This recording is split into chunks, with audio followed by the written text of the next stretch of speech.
नमस्कार दोस्तों, हम आपको क्राइम की दुनिया की नई और एक कहानी लेकर आए हैं, जिसमें दोस्तों नागपुर जो महाराष्ट्र की उप राजधानी है, इसे ऑरेंज सिटी के नाम से भी मशहूर है। दोस्तों यहाँ छोटे बड़े अपराध भी खास होते रहते हैं। दोस्तों दूसरे शहरों की तरफ नागपुर का भी अपना एक अलग ही मिजाज है, अलग ही पहचान है।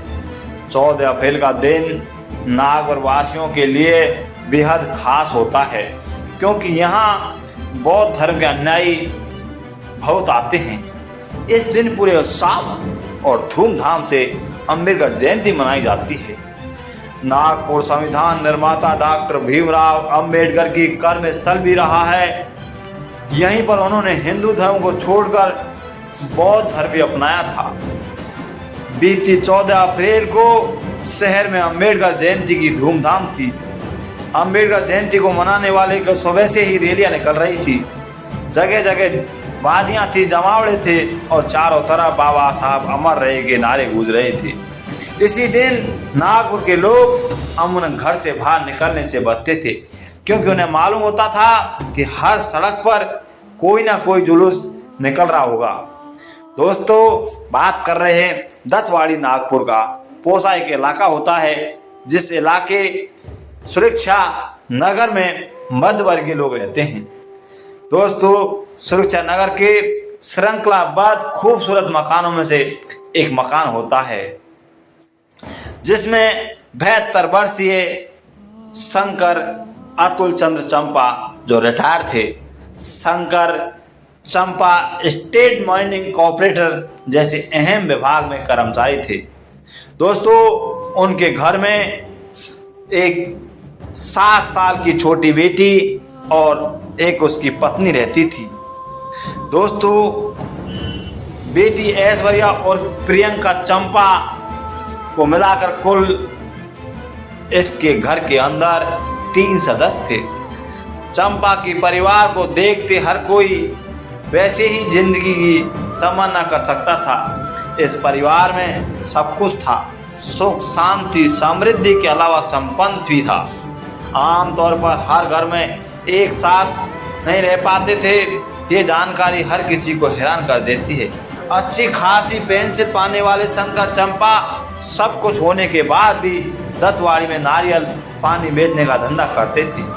पत्नी सीमा इसमें उसका हाथ बटाया करती थी।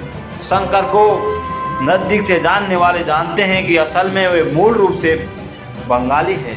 उसका असली सरनेम चक्रवर्ती हुआ करता था। उन्होंने बदलकर शंकर चंपा ऐसो आराम की जिंदगी जीने लगे। यकीन नहीं करते हैं और ना ही उन्हें किसी तरह की दिखावा पसंद आता है। अपने मकान के अलावा नागपुर में भी एक उनका मकान था, जिसमें लगभग 10 किराएदार रहते हैं। किराएदारों से उन्हें अच्छी खासी इनकम हो जाती है। नाम के मुताबिक बतान खूबसूरत ऐश्वर्या भी एक नामी सॉफ्टवेयर कंपनी में नौकरी कर रही होती है। उसे भी आकर्षक वेतन मिलता है। अच्छी बात यह थी कि ऐश्वर्या को बी की डिग्री लेने के बाद जॉब मिल गई थी, वहीं पर भी अपने शहर में, जिसके चलते उसे मम्मी पापा को छोड़कर दूसरे किसी शहर का रुख नहीं करना पड़ता था। शंकर चंपा और सीमा चंपा इकलौती बेटी पर जान छिड़कने थे, क्योंकि वह उनकी जिंदगी का एक मकसद था। चंपा की दंपति को बेहद नजदीक से जानने वाले लोग भी जानते थे कि ऐश्वर्या उनकी एक अपनी बेटी नहीं, बल्कि उन्हें उसे एक अनाथालय से गोद लिया है जब वे केवल 7 महीने की थी। ऐश्वर्या की मां की मौत के बाद उसके पिता उसे अनाथालय में छोड़ आते हैं, क्योंकि उसे दूसरी शादी करनी थी। 23 साल में सीमा चंपा और शंकराचार्य चंपा इस बात को भूल गए थे, जो स्वाभाविक थी, क्योंकि उन्हें कभी ऐश्वर्या को उस नज़र से देखा ही नहीं जिस नगर से आमतौर पर लोग गोद ली संतान को देखते हैं। ऐश्वर्या की बेहतरीन परवरिश के साथ साथ उन्हें अच्छी शिक्षा दिलाई जाती है, जिसका नतीजा एक नामी कंपनी में अच्छी पैकेज पर अच्छे पद पर कार्यरत रहती है। शंकर चंपा और सीमा चंपा चाहते हैं कि उनकी बेटी की जिंदगी में ऊंचाइयां मकान हासिल करे, इसलिए उन्हें ऐश्वर्या चंपा को नागपुर की नामी GM रायसोन इंजीनियर का दाखिला दिलाती है। 14 अप्रैल को दोपहर का खाना खाने के बाद ऐश्वर्या शॉपिंग करने के लिए घर से निकली थी और नागपुर के ही रामदास सेठ स्थित एक बिग बाजार में उसने खरीदारी की और फोन कर अपनी मौसेरी बहन मेघा को भी बुला लिया। दोनों कुछ घंटे तक साथ साथ रहकर खाते पीते रहते हैं और शाम को 7 बज जाते हैं। दोस्तों लगभग मेघा अपने घर चली जाती है। ऐश्वर्या अपने घर आ गई है। घर में दाखिला होते ही तो ऐश्वर्या की चीख निकल गई है, क्योंकि बिस्तर पर मम्मी पापा की लहूलुहान लाशें पड़ी होती हैं, जिन्हें देख उसे गस्त आ चुका है। अब दोस्तों कमरा खूनों से भरा था। ऐश्वर्या ने खुद को संभाल कर पड़ोसियों की आवाज दी। देखते ही देखते शंकर चंपा के घर के बाहर मोहल्ले वालों की भीड़ इकट्ठी हो जाती है। सीमा चंपा और शंकर चंपा को इस हालात में देखकर वे सख्ते में आ जाती है। तरह तरह की बातें होने लगती हैं। क्या बुरा वक्त आ गया तो दत्तवाड़ी जैसे कोस इलाके में भी लोग महसूस नहीं रह रहे हैं। आखिरी दिन धारे हत्या की वारदात कैसे हो गई, हर कोई ऐश्वर्या से हादसे के बारे में जानना चाहता था। रोती सुबेगत बिलखती ऐश्वर्या इतना सा ही बात बता पाएगी जब दोपहर को मैं मम्मी पापा के साथ खाना खाकर मैं बाजार के लिए निकली थी, तब घर में सब कुछ ठीक ठाक था। बिग बाजार में अपनी मौसेरी बहन मेघा के साथ थी, लेकिन जब लौटी तो मम्मी पापा इस हालत में पाए गए। इसी दौरान भीड़ में किसी ने पुलिस को खबर दी। देखते देखते बुजुर्ग दंपत्ति की हत्या की खबर शहर भर में फैल गई। हर किसी का अंदाज यही था कि हत्या लूटपाट के इरादे से की गई, क्योंकि चंपा परिवार के पास पैसे की कोई कमी नहीं थी। डबल मर्डर की सूचना मिलते ही पुलिस कंट्रोल रूम की तुरंत मौके पर पहुंच जाती है और जिसका नेतृत्व पुलिस उपनिरीक्षक विवेक मार्शल और इंस्पेक्टर संतोष खान का कर रहे होते हैं। शुरुआती पूछताछ में सारी बातों के साथ साथ ये भी पता चल रहा है कि घर में रखे करीब 10,000 रुपये और लाखों रुपए की कीमत के गहनों को गायब थे। पुलिस वालों को पहली नज़र में ये वारदात इरादा लूटपाट की लगी थी। हत्या के ऐसे नरसिंहार मामले में मुलजिम कोई साबूत छोड़कर नहीं जाता है। वही इसी मामले में दिख रहा था कि दुखी ऐश्वर्या से पुलिस ने ज़्यादा पूछताछ करना ठीक नहीं समझा, लेकिन जितनी भी पूछताछ की गई उसमें वे गड़बड़ाई आती नजर आती है। वारदात संगीन थी, इसलिए देर रात पुलिस को कमिश्नर डॉक्टर भूभूषण उपाध्याय और क्राइम ब्रांच के मुखिया पुलिस कमिश्नर नीलेश भंडले भी घटना स्थल पर पहुंच जाते हैं। मामले की जांच की जिम्मेदारी क्राइम ब्रांच को दी जाती है। पुलिस दल ने जब पड़ोसियों से अलग अलग बातचीत पूछी ताकि तो एक चौंका देने वाली बात सामने आती है। वह यह है कि कुछ दिनों से पहले बाप बेटी में अनबन चल रही थी। वजह यह थी कि ऐश्वर्या जिस युवक से शादी करना चाहती थी वह शंकर और सीमा को नापसंद था, क्योंकि ऐश्वर्या एक हिंदू से नहीं बल्कि एक मुसलमान से एक महत्वपूर्ण जानकारी थी। इसके अलावा पुलिस टीम को दूसरी चौंकाने देने वाली जानकारी जब मिलती है तो चंपा परिवार का चौथा सदस्य उनका एक पालतू कुत्ता नहीं भौंकता है, जबकि अपेक्षा को घर में पा भी नहीं देने लगता था।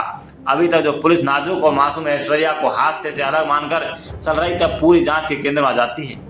गोद ली हुई सह बेटी अपने माँ बाप की हत्या कर सकती है, ये बात तो जरिए का पुलिस वाले ने गले भी नहीं उतरती है। दूसरे हादसे के वक्त एक बाजार में होने से बवाद में भी ऐश्वर्या झूठ बोलने लगती है। दोस्तों एक इकलौती बेटी होती है जो एक पूरे आत्मविश्वास से बराबर कह रही है कि जिसकी पुष्टि मेघा भी कर सकती है। अब पुलिस का ध्यान एक दूसरी संभावना पर गया। मुमकिन है कि ये कत्ल योजनाबद्ध तरीके से किया गया है, जिसका हिस्सा ये भी रहा है ऐश्वर्या वारदात के वक्त घर नहीं है और ये बात प्रमाण बन जाए। इस थ्योरी में दम था, लिहाजा पुलिस ने ऐश्वर्या के आशिक के बारे में जानकारी जुटाई। दोस्तों ऐश्वर्या पर भी शक कर रही थी, इस बात को उसका उजागर नहीं हुआ ने दिया। उसके आशिक के बारे में जानकारी जुटाने में पुलिस को ज़्यादा मशक्कत नहीं करनी पड़ी। चंपा दंपति के नजदीकी रिश्तेदार ने ऐश्वर्या के आशिक का नाम बता दिया। इसका इखलास से साथ पड़े और किशोर अवस्था में उनसे दिल और प्यार के बीच अंकुरित हो गए थे। दोस्तों हाई स्कूल के बाद उनकी राहें अलग हो गई थी, लेकिन वे भी धीरे धीरे पहले पौधे और फिर पेड़ बन गए थे। इसका एहसास उन्हें तब हुआ जब दोनों कॉलेज की पढ़ाई कर चुके थे। कसर के बदन का मालिक खलाक उभरता हुआ क्रिकेटर था। साल 2012 में उसे अंडर 16 में टीम विदर्भ क्रिकेट एसोसिएशन ने किया था। तेज गेंदबाज उमेश यादव को भी अपना आदर्श मानने वाला इलाक अच्छा गेंदबाज था, जरूरत पड़ने पर बल्लेबाजी भी कर लेता था। दोस्तों, खिलाफ के पिता की मुश्ताक खान पेश से ठेकेदार थे। उनकी आर्थिक स्थिति ऊपर से देखने में ठीक ठाक लगी थी, लेकिन वो बहुत ज़्यादा संपन्न नहीं थे। उन्हें 6 बच्चों से भरपूर परिवार था। सम्मानजनक गुजारने लायक आमदनी हो जाती थी। पिछले साल इलाके की एक बहन की शादी थी। इसमें से कोई शक नहीं था कि इलाके में एक उम्दा प्रतिभा खिलाड़ी था जिसमें अपार संभावनाएं थी। अंडर 18 और अंडर 19 में टीम में खेलने वाले जिम्बाब्वे का दौरा भी कर चुका था। इंग्लैंड वर्ल्ड कप में भी उसका चयन हो गया था, लेकिन वो टीम में शामिल नहीं हुआ। इसी वजह से व्यक्तिगत बताएं तो देश में कई नामी क्रिकेटर से अच्छे संपर्क, अच्छे संबंध थे और 12वीं के बाद ऐश्वर्या और इलाक नागपुर की सड़कों पर मार्च में हाथ डालते घूमते नजर आते थे। इक्स और मुस्क बाइक छिपाई नहीं जाती है।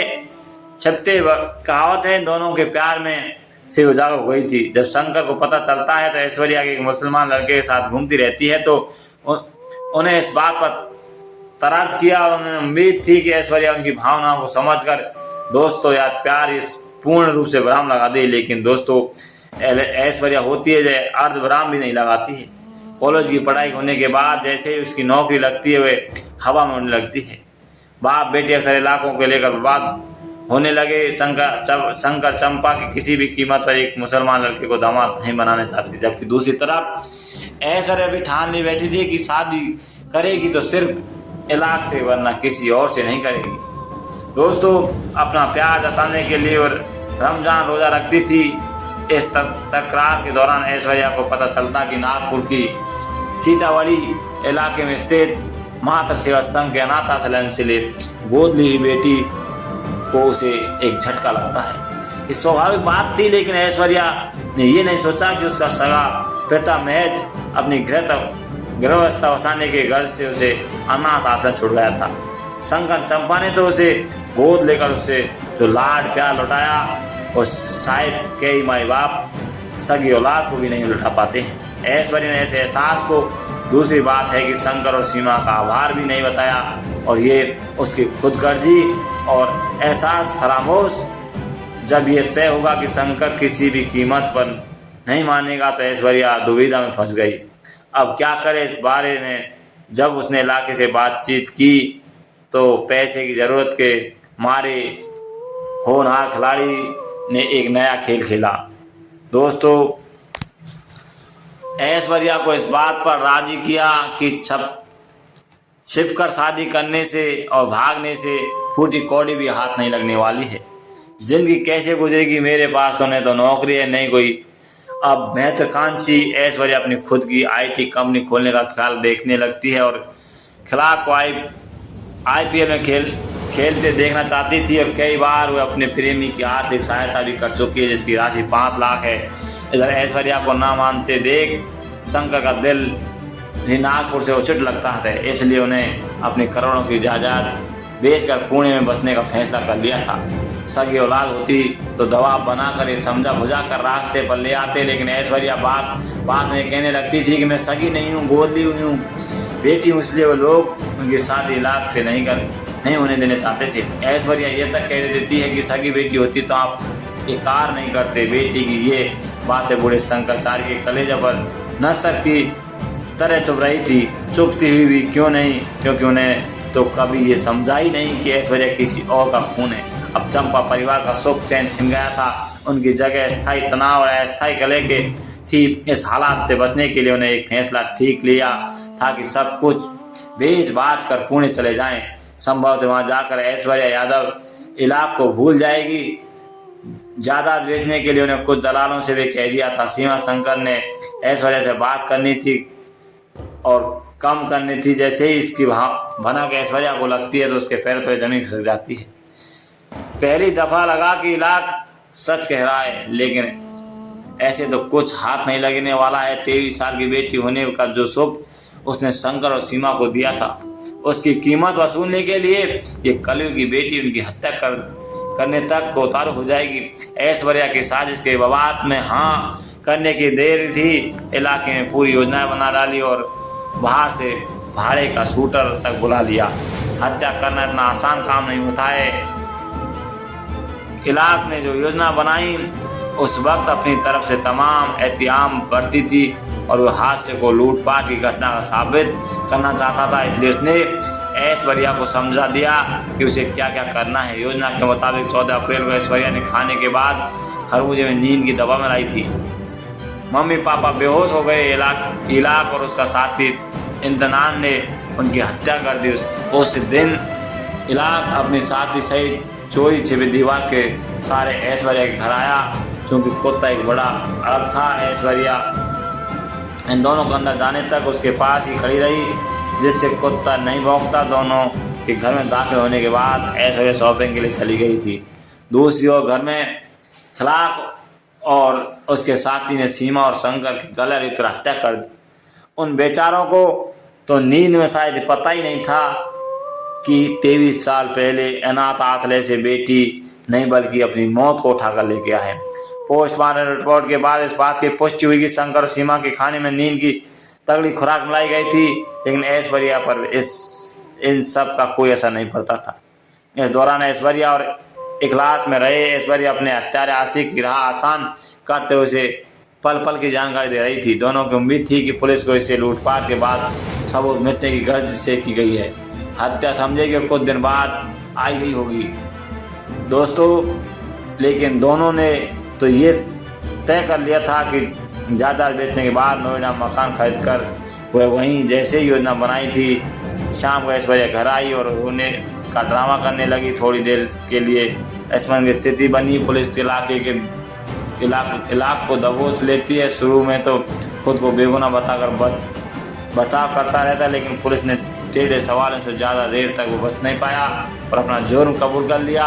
पुलिस ने दोनों को अदालत में पेश कर रिमांड ले लिया है। इलाक के साथ तलाश में जुटाई गई पुलिस जब इनको व्हाट्सएप वेब पर चैट डिलीट होने लगे। ऐश्वर्या टेक्नोलॉजी की जानकारी थी, इसलिए चैटिंग डिलीट कर रही थी, जिससे पुलिस सच तक ना पहुंच पाए। इसी चक्कर में पुलिस का शक उस पर और इलाक पर घेरा गया और वारदात के समय दोनों के मोबाइल फोन कई बार बात हुई थी। ये बात जिसने भी सुनी थू की और गोद ली हुई बेटी की एहसास फरामोश कोष के, जिसमें माँ बाप की भावनाओं की परवाह नहीं की और जायदाद के लिए उनकी हत्या करवा दी। तो दोस्ती ये थी ऐश्वर्या चंपा की दर्दनाक कहानी, जिसने अपने माँ बाप को अपने आशिक के लिए जान से मरवा दिया। तो दोस्तों अगर कहानी अच्छी लगे तो प्लीज़ हमारे चैनल को शेयर करें, सब्सक्राइब करें और बेल आइकन दबाएं। दोस्तों आपको आगे भी हम आपको इससे अच्छी और वीडियो लेकर आएंगे। जब तक ले बने रहिए हमारे ऑल इंडिया फैक्ट चैनल। जब तक नमस्कार।